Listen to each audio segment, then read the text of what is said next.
Wala. Ew. Ay guys, wala ka sana uya sa sarili mo. Jadi ka video tao na.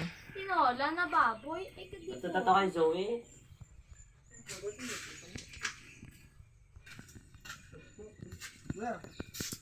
Kusina. Ito ko Joy, kita mo hindi na di kani kayaan. Butugan eh. Bobo nga ne. Kadiputan nga ne. Hadlo ka kay Joey, ha? Di ba tayo ginaban na kanila lola mo, hindi ka maglakas? Ako? Tingnan ako.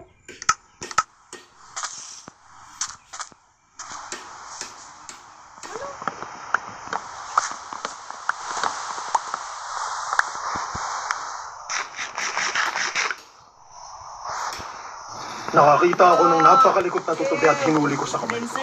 Ew! Wala akong kulungan para sa mga insekto noon. Kaya marahan ko lang ito ginawa. Dalawang kanto ang tinakbo ko para makauwi agad sa bahay. Pagkarating ko, inilagay ko ito sa mesa. Pero mukhang nangihina na ito. Nawala ang sigla at likot nito. Dahil sa pagkamatay ng tutubi, may natutunan ako mahalaga. Kahit sinong nabubuhay, mapatao man o may stress kapag kinulong, malaki ang magiging epekto nito sa kanya. Wala talagang nangyari kay Bat na nilamon ng buong lakas ni Oliva. Pwede kitang pakuluan, i-bake o kaya abang-abangan. Kaya kitang tapusin sa anumang paraang gusto ko. Kung naglalaban lang tayo sa loob ng ring, kung saan napakaraming patakaran na kailangan sundin, malamang victory by knockout na ako.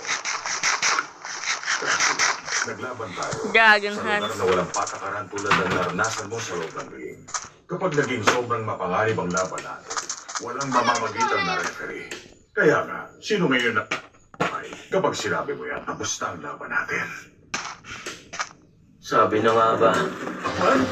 Ano ba talaga nangyayari? Totoo ba nakikita namin? Tardeo! Tardeo! Ikaw si Biscuit Out.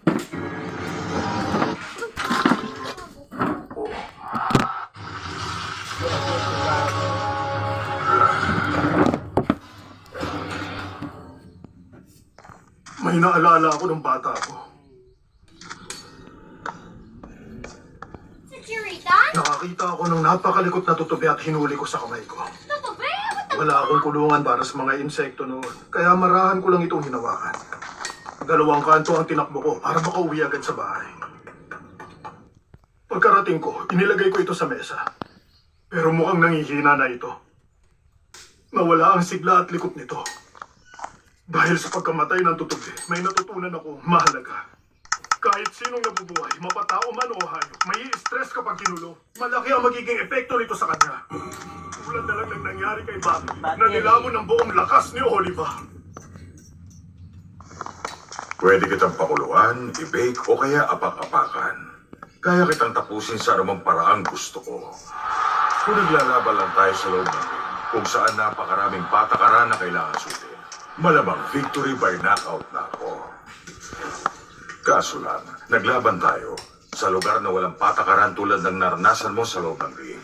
Kapag naging sobrang mapanganib ang laban natin, walang mamamagitan na referee. Kaya nga, sino ngayon ang magsasabing tapos na ang laban nating dalawa? Baki, kailangan ikaw mismo magsabi. Dapat sabihin mo sa akin na patawad. Pakiusap, hayaan mo akong mabuhay. Kapag sinabi mo yan, tapos na ang laban natin. Sabi na nga ba, hindi matatapos ang laban.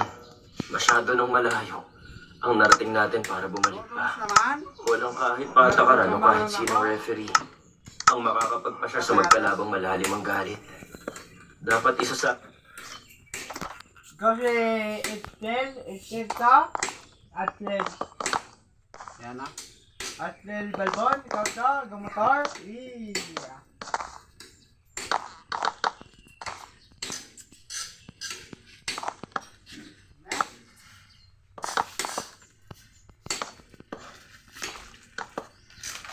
Wala ka nang kasama no, dol.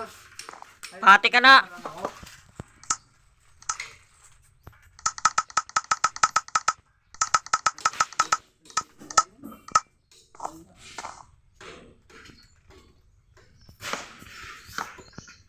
tinang mamatay. O kaya naman, may tumanggap ng pagkatalo. Yun ang paraan para matapos to. Ibig sabihin nito, Oliva, pinakita mo lang sa akin kung ano ang totoo mong kahinaan. Sa mga salitang binitawan mo kanina, halatang halata na hinihiling ng puso mo na kusang loob na lang akong sumuko sa'yo. Ngayon, halos hindi ko na magalaw ang katawan ko. Malapit-lapit ko na ang tanggapin ng pagkatalo ko.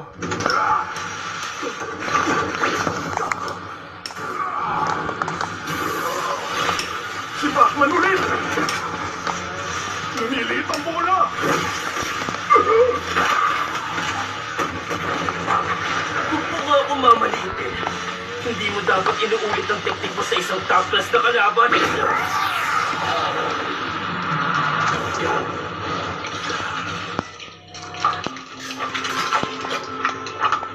Buisit kang bata ka. So ano, magbabayad ba ako? Magbabayad ka sa kabastusan mo! Para namang meron pa tayong ibang pwedeng gawin, di ba? Tigilan na lang natin to. Ilabas na natin ang lahat ng alas na tinatago natin. Wala namang saysay kung mananalo tayo. Gamit lang ang mga pakulo. Bakit? Sa tingin mo ba mananalo ka sa mga pakulo mo? Nagsasayang tayo ng panahon sa ginagawa mo. Ikaw. Hindi to ang tamang paraan para talunin ka. Ikaw si Biscuit Oliva, ang pinakamalakas na tao sa buong Amerika.